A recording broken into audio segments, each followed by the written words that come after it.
God is so good. He's so good to me. God is so good. God is so good. My God, He is so good. God is so good. He's so good to me all my life. And all my life you have been faithful. All my life you have been so good. With every breath that I am able, I will sing of the goodness of God. I will sing of the goodness of God. Amen. Okay, you can be seated. And Sherry, they're all yours. Wait. You're welcome. Gee, losing everything.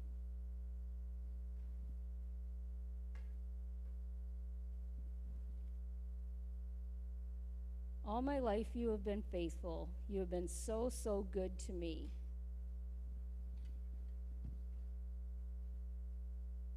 I love that song. But every time I think of that, when I hear that song, I think of the verse, you have been so, so good to me. All my life you have been faithful. And I think, do we really believe in the faithfulness of God?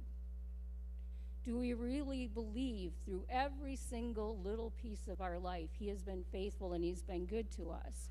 Because we can think back to before we even knew Him, things that we've gone through in our life, the good and the bad. Do we honestly believe that all of our lives He's been faithful to us? All of our lives He's been so, so good to us. And I always think of that. And so about a month and a half ago, we had a blizzard. And it was much worse up there. It was an academy camp weekend or a boys' camp. And Jason texted me when he was up at camp, and he said, can you take Sunday for me, because we're going to get blitzed up here with snow, and I don't want to have to keep driving back and forth. And I said, well, sure, I can do it. No problem. And so I was all ready, and then, as you know, we ended up canceling church that day because we didn't know how bad it was going to be here, if it was going to end up having freezing rain or what. And what amazed me is, for the first time, Jason's asked me to preach before at the spur of a moment, and he'd never say, well, if you feel you have to cancel church, go ahead and cancel church. He did it a couple times even after it, and then on the Sunday morning, he said, if you guys need to cancel church. And I'm thinking, well, maybe we're supposed to cancel church. So I had Philip contact the leadership team. He contacted Hunter and Gary and Denise was saying, I wasn't coming anyway, so my vote is, and then Hunter chimed in, and then finally Gary did. But Rebecca was already here at church, and we came to church, and then I was talking to her, and Jason once again texted, if you're going to cancel church, you guys got to let me know. So obviously, we canceled church. So I had a message all prepared, and I thought, well, that's good. Next time he asks, I'm already prepared. And then a couple weeks ago, Jason starts preaching. And it's almost the exact same thing that I was going to preach. I thought, well, then that's taken away. But then this week, Jason hadn't asked me to preach, and I had showed him my notes, saying, see, look, I was just following along in my notes as you were preaching. I didn't have to take notes that day. And last Sunday, he says, Sherry, can you preach your message? And he wanted me to preach the same message that I had prepared. He said, that way I won't have to come back. I can be there for the graduation. And I said, sure, I'll do it. So you're actually going to get kind of a repeat of Jason's message, but there's a little bit different take. And what he preached on was in Genesis 39, and he told you the story of Joseph's life, Jacob's son Joseph. I'm going to have fun saying Joe. I'm going to just call him Joe. Do you mind, Joe? Anyway, Joseph, when we picked up on his story, we picked up when he was 17 years old. 17 years old, and he was a nice, strong-looking young man, and he had 10 older brothers. Yeah, 10 older brothers. He was 11, and then Benjamin was 12. So 10 older brothers, and I grew up in a family with 3 brothers, and that was hard enough. But the older brothers tended to be jealous of Joseph because Joseph was their father's favorite. Joseph had everything, or his father made the mistake of letting the other brothers know that he was the favorite. He honored him with the coat of many colors, and that was a sign of being highly favored. And the brothers were sick and tired. I know, because I'm the oldest. Little brothers and sisters are annoying. Sorry, Rebecca. Rebecca's the youngest in her family. But they can be really annoying. And Joseph had 2 dreams, and it was where he was going to have his brothers bowing down to him. And I can imagine if my little brother said, well, one day you're going to bend the knee to me, I would have slapped him upside the head.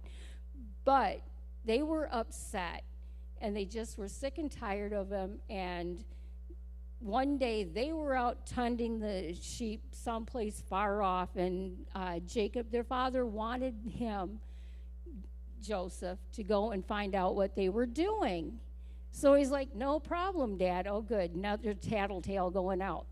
But Joseph goes out, and the sons, or all of his brothers, are sitting there, and they see him coming towards them, and they're like, let's just kill him. We're just going to get rid of him. So let's just get rid of this brat right now. We'll end it right now. And thank goodness for the oldest, me. Reuben says, no, let's just throw him in that cistern over there, and we'll deal with him later. But we'll take care of whatever. And so they're like, okay, we'll do that. We shouldn't have our brother's blood on our hands anyway. And it comes, they're sitting there. Reuben goes off. He's doing something. And the other brothers see a band of Ishmaelites, probably slave traders, whatever. They're coming towards them, and they say, you know what we should do? We don't have to worry about killing them. We get rid of them for good. We'll just go ahead and we'll sell them to these guys. And that's what they do. They grab him out of the pit, they take his coat, and they sell him for 20 pieces of silver. Now, I know that one day Hannah probably wants to sell Leah for 20 pieces of silver. No. But they do. And Reuben has no idea. He comes back, and the pit is empty. He's like, what did you do? We got rid of him. We sold him. And now what are we going to tell our dad? What do we tell Dad when we go back? So what they do is they kill a goat and dip his robe into the blood, and then they go back to Jacob and they say, is this your son's coat? They don't say, is this our brother's coat? No, they said, is this your son's coat? And he said, oh, no.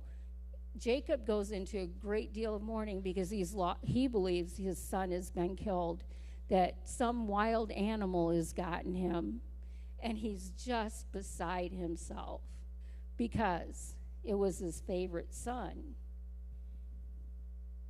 Meanwhile, Joseph, and we're going to read that in, get my glasses. I'm going to say Jeremiah, just know it. In Genesis 39:2, we're going to lead. He ends up down in Egypt. That's where he's taken, and he ends up with a guy named Potiphar, an officer of Pharaoh, the captain of the guard, an Egyptian, and he bought him from the Ishmaelites, I love saying that, who had taken him down there.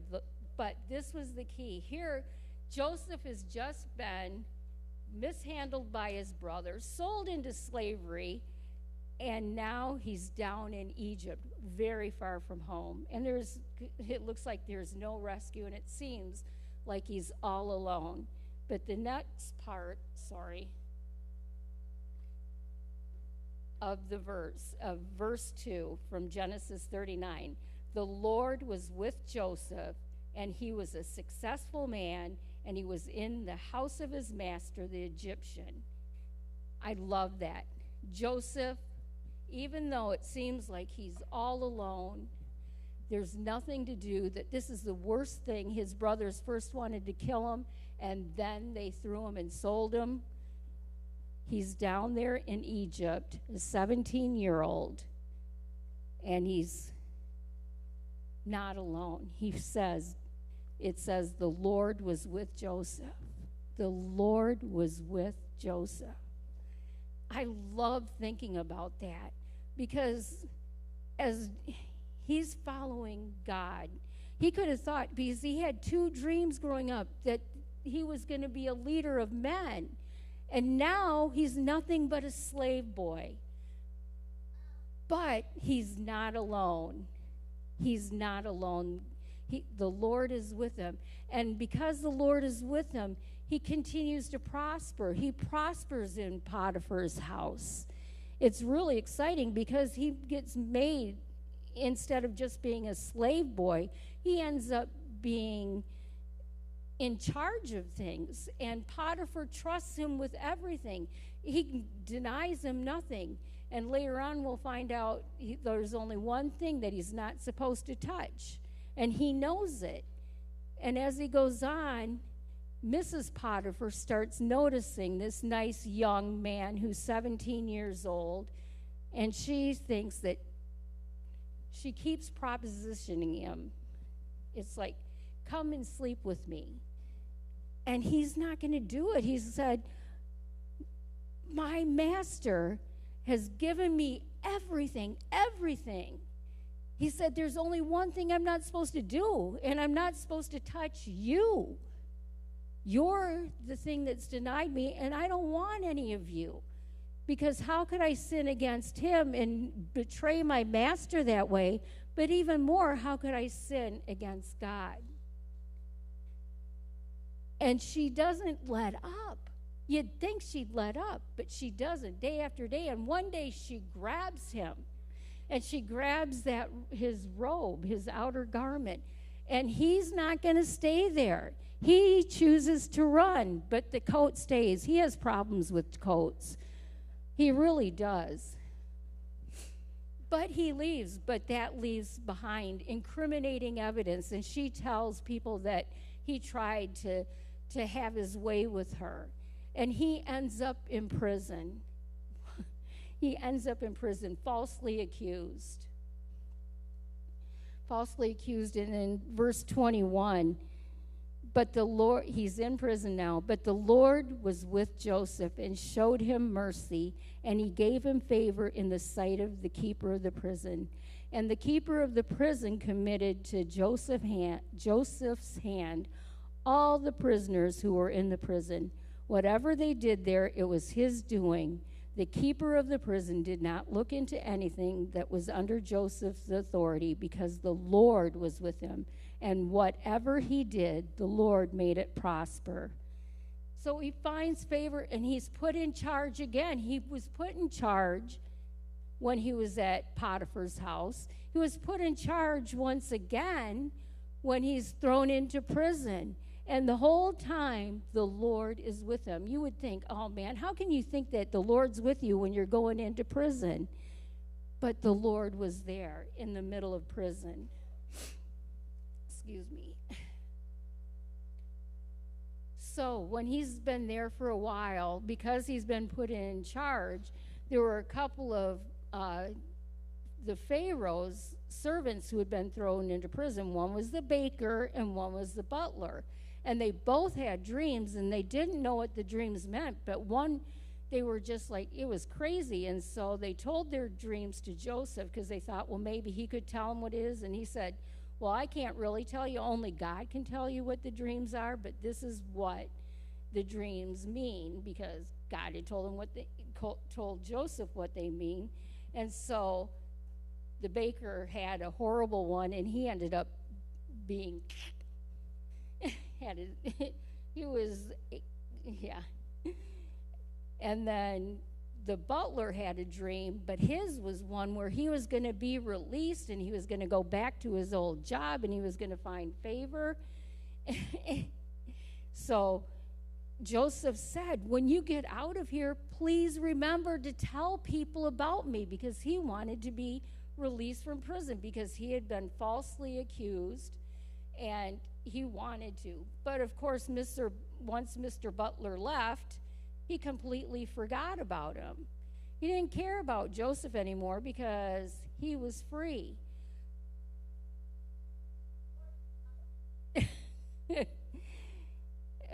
Okay. So then a couple years pass, and now the Pharaoh has a dream. And he doesn't know what it means. In fact, he has two dreams. And he's just wants somebody to tell him what these dreams mean. And Mr. Butler all of a sudden remembers, you know what? Remember when you were angry with me? There was this Jewish fellow in prison with me, and he told me what my dream meant, and it was exactly right. So maybe he can tell you what the dream is. So Pharaoh sends for Joseph. Joseph is finally out of prison. And he goes to where the Pharaoh is, and the Pharaoh starts to tell him the dreams. He goes, well, he told the butler and the baker, only God can tell what the dreams are, but this is what the dreams mean. And it was talking about there was going to be 7 years of plenty, and then there was going to be 7 years of famine. And Joseph said, if I were you, and it was good advice, I would find somebody who could store up during your 7 years of plenty, so then at the time of famine, you won't have to worry about it.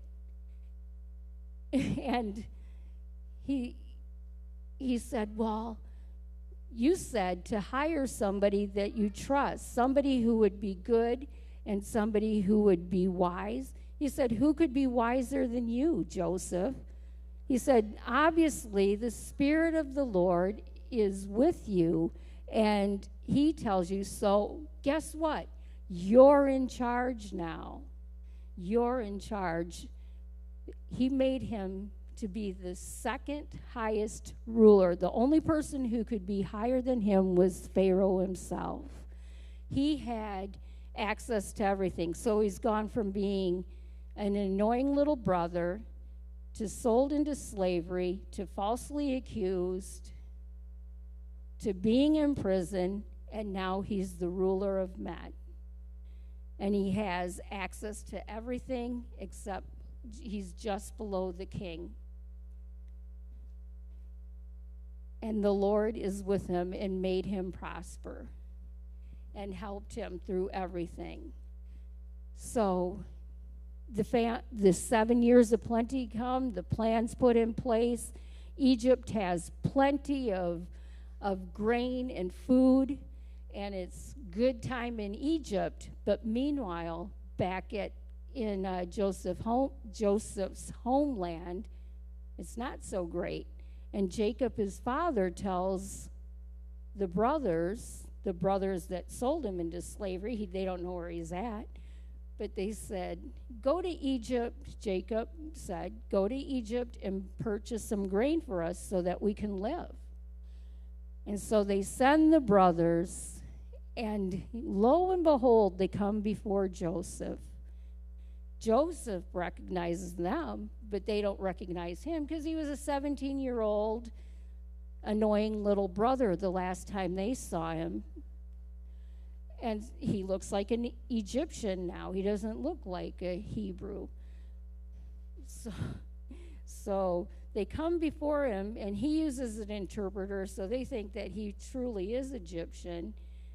And he asks them a few questions, and then he does send them the grain, but he asked about his father, he asked about his brother. He said, what I want you to do is, I don't trust you guys.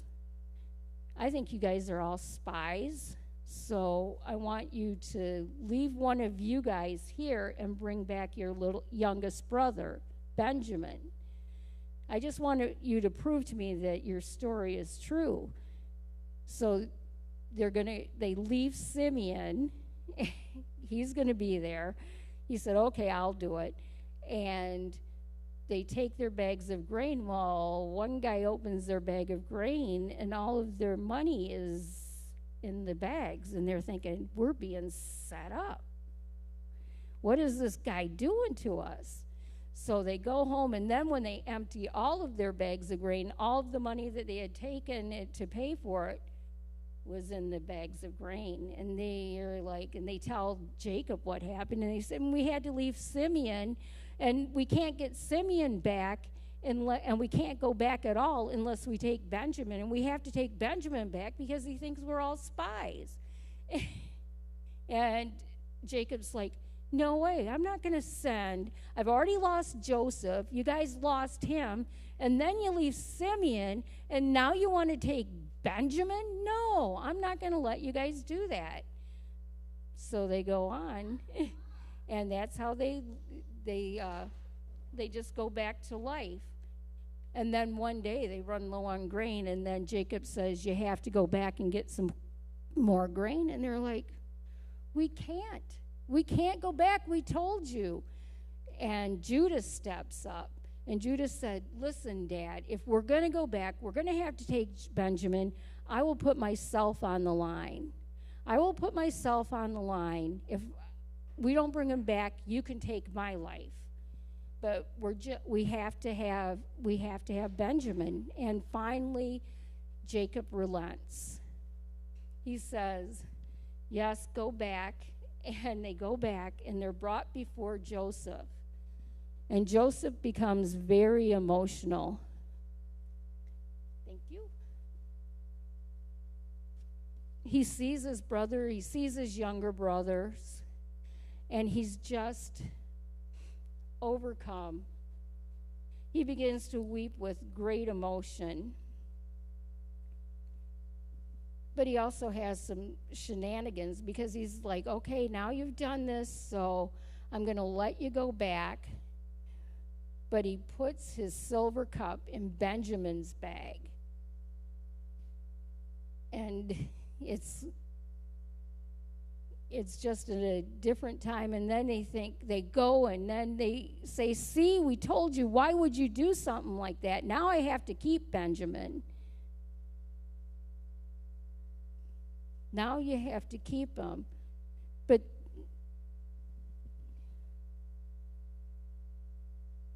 he just does these shenanigans because he wants to have that redemption that Judah had offered. He just wants his brothers to know that all of a sudden that I need to tell you who I really am. It says in chapter 45, verse 1, then Joseph could not restrain himself before all those who stood by him, and he cried out, make everyone go out from me. So no one stood with him. And while Joseph made himself known to his brothers, and he wept aloud, and the Egyptians in the house of Pharaoh heard it. Then Joseph said to his brothers, I am Joseph. Does my father still live? But his brothers could not answer him, for they were dismayed in his presence. And Joseph said to his brothers, please come near to me. So they came near. Then he said, I am Joseph, your brother, whom you have sold into Egypt. But now do not therefore be grieved or angry with yourselves, because you sold me here, for God sent me before you to preserve life. For these 2 years, the famine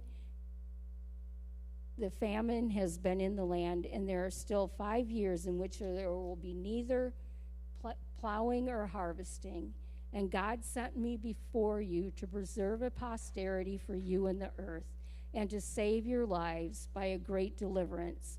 So now it was not you who sent me, but God, and he has made me a father to Pharaoh, and a lord of all his house, and a ruler throughout all the land of Egypt.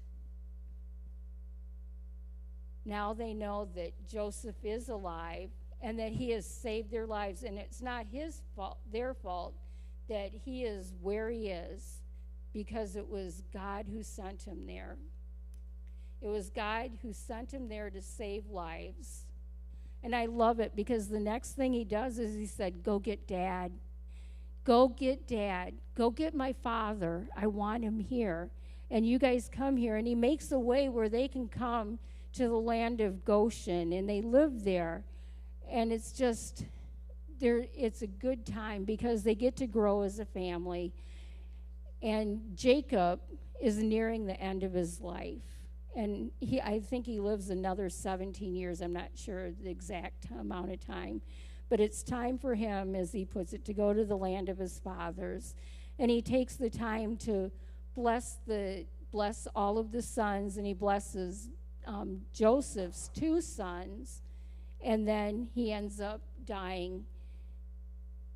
And then even the Egyptians mourn for Jacob. It's a great time of mourning.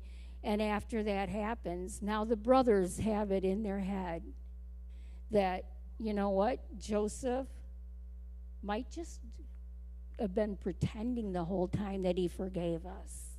I don't know. Now that Dad's not here anymore, I have a feeling that he's gonna change his tune a little bit and kill us. So they come up with a plan. And what they say, when in chapter 50 of Genesis, verse 15, when Joseph's brothers saw that their father was dead, they said, perhaps Joseph will hate us and may actually repay us for all the evil which we did to him. So they sent messengers to Joseph, saying, before your father died, he commanded, saying, thus you shall say to Joseph, I beg you, please forgive the trespass of your brothers and their sins, for they did evil to you. Now please forgive the trespass of the servants of God, your father. And Joseph wept when they spoke to him. Then his brothers also went and fell down before his face and said, behold, we are your servants. Joseph said to them, do not be afraid, for am I in the place of God? But as for you, you meant evil against me, but God meant it for good, in order to bring about it as it is this day, to save many people alive.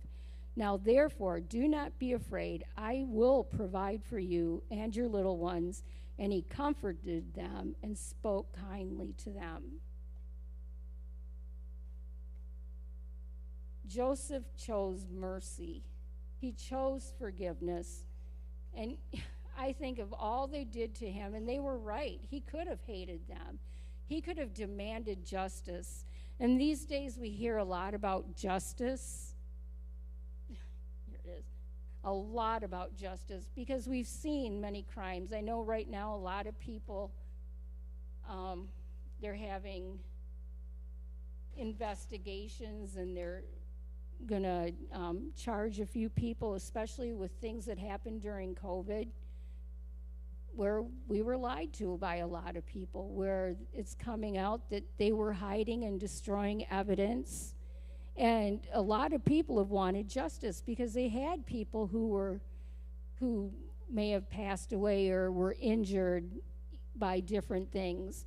and we demand justice. We want justice. I know I've seen a lot of things on the news. We'll hear on one side, we want to see perp walks. We want to see people that have harmed in different ways, who have used lawfare and other things. We want to see them punished like they are deserved. But then we have to think about what real justice is, because Joseph had every right to want to pay back his brothers for what they did. I can see that. But a lot of times do we think, are we going to get the justice that we really deserved for how we treated Jesus? How we treated God? I've been listening to Through the Word, and I'm in the book of Mark, and today it was the Good Friday section, so it was Jesus' walk before the crucifixion.